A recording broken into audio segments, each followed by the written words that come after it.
Great. Hey, I want to thank everybody for coming out today for this open house, but more importantly for me and for Mr. Sachs, Bruce Sachs, Jim Aylward's brother-in-law, the dedication of this tower in memory of Jim.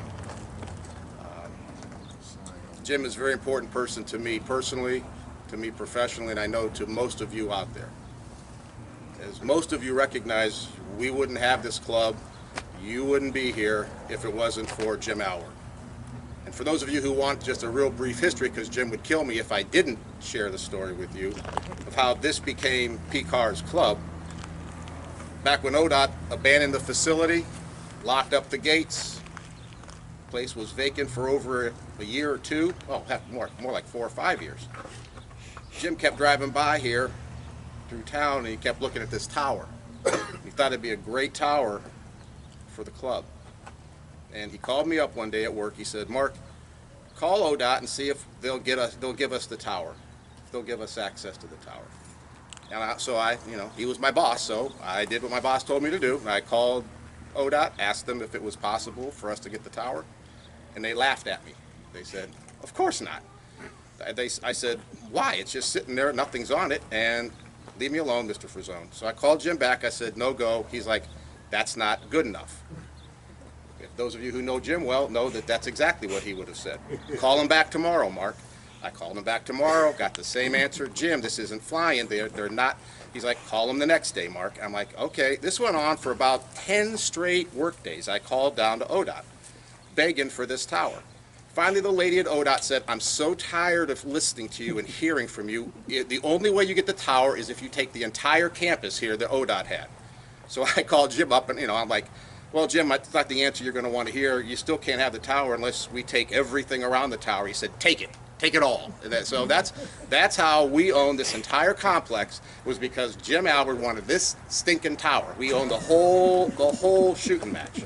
And that is the honest to God truth of how you ended up here and how, we've all been brought together as a family. And I think that's what's important, is to recognize how important your club has been to Jim and to his family. You are part of his family.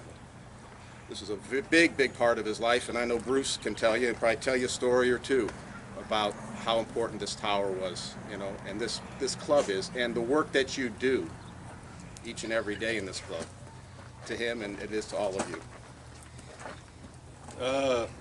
It definitely was important. I know that 20 years ago when I became part of this family with Jim and Laura's sister Holly, my wife, every Thursday night was beer night, and myself and Jim and Laura always went up town here to the English pub or somewhere to drink beer, and Jim liked his beer. Well, when he became involved in ham radio, Thursday nights when 7:30 rolled around, it was like, well, I'd like to stay, but I've got the net tonight. I've got to go home and get on that radio. And I knew this was awful important to him, and I know all you people were important to him, and just thank you all for coming out today. Yeah, thank you very much. And with that, we would like to dedicate this tower in Mr. Aylward's memory, and I'm sure he'd be very happy to know that. So here you go, folks. This is your James Aylward Memorial Tower. Thank you very much. Yeah. Thank you. Thanks, guys. Let's do this out here. Yeah, go ahead. Okay, we'll move inside. Oh, wait a minute. Okay? Wait a minute. Okay. We got more. Oh, that's Since right. we're I all thought out you were here. gonna do it in there. There's Now, since we're out here, and Okay? I have a fairly loud voice. Speak up. Thank you. Thank you, Mark. Like Mark, Jim was a super close friend of mine, more from the aspect of the work that I do, but ham radio was a very important part of that. Laura and Jim and my wife, we did lots of things together. We're family friends, we traveled, and this is probably one of the most devastating losses that I've ever been through. It's going to take time to get over it, but that guy meant a lot to me, and this place would not be here without Jim's effort. I can remember when we first got this building, I was in the next door with him tearing down ceiling tiles and light fixtures to bring over here. So Laura could not be here today. She had already scheduled a trip to North Carolina, and she wanted to take care of that, but she had written down something that she wanted me to read. But she wanted me to let you know that she could, if she could be here, she would. So this is what Laura wrote, a message to all of us. Thank you for your kind words, and more importantly, for your support and friendship. My heart is full of gratitude. I am reminded that although I miss Jim tremendously, and the reason we are gathered today exists, I am comforted by the compassion and caring of special people. Throughout the 3 years of Jim's illness, we were supported by deep love of immediate family and by so many friends, old and new, who reached out to us and continue to be there for me today. As all of you are aware, the hobby of amateur radio and the formation of PCARS was a passion of Jim's.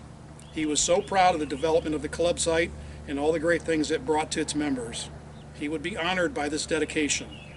I am so grateful that Rick came to the house and showed him the sign for the tower. He beamed about it. That's this sign here. This was brought over before he passed away. He was able to see that. It was important to Jim to support the club in any way that he could. For example, I can recall we would have to plan our Thursday evenings around net night, which is true. If we were on vacation, he would make sure that we would be back to the room in time so that he could check in. Or if we were out having dinner locally, he would go out to the car and check in on the mobile. Or in the extreme, he would bring his handheld radio into wherever we happened to be. You talk about a passionate member. The club meetings, special events, memberships, and other organizations all meant a great deal to him. But as he would tell me, the greatest thing that came from the hobby were the friendships that he made. He treasured those. It's hard when you miss people, but you know if you miss them, it means you were really lucky. It means that you had someone special in your life, someone worth missing. I thank all of you for being his friend and for this dedication. On behalf of Laura, I want to let you know that this means a great deal to her. If she could be here today, she would. This is being recorded. She'll get to see this. So thank you very much. Thank you.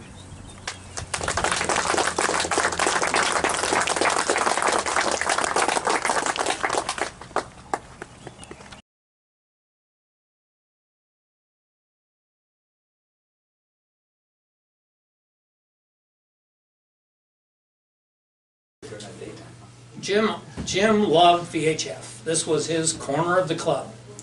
This was his pride and joy. We did some things to clean it up because Jim would have wanted us to clean it up. And forevermore, we will remember him every time we come through that door because this is where he really loved to be. So we're dedicating today this VHF room in Jim's name.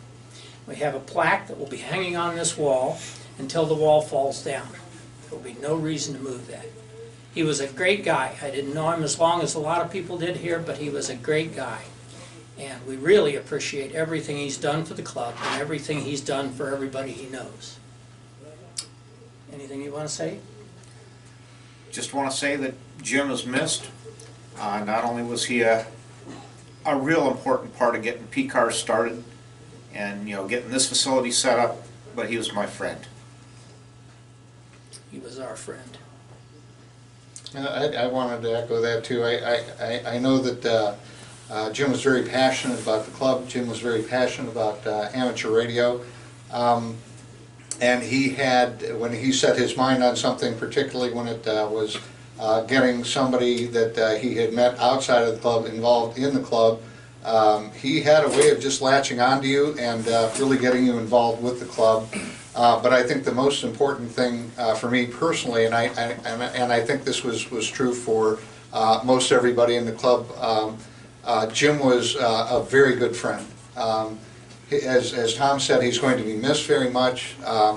The time that Jim shared with me as a friend is time that I will always treasure, and I am just so very glad that I had that opportunity to spend with with Jim as his friend. Thank you all for coming, because I know it meant a lot to him, and I know it'll mean a lot to Laura. Okay.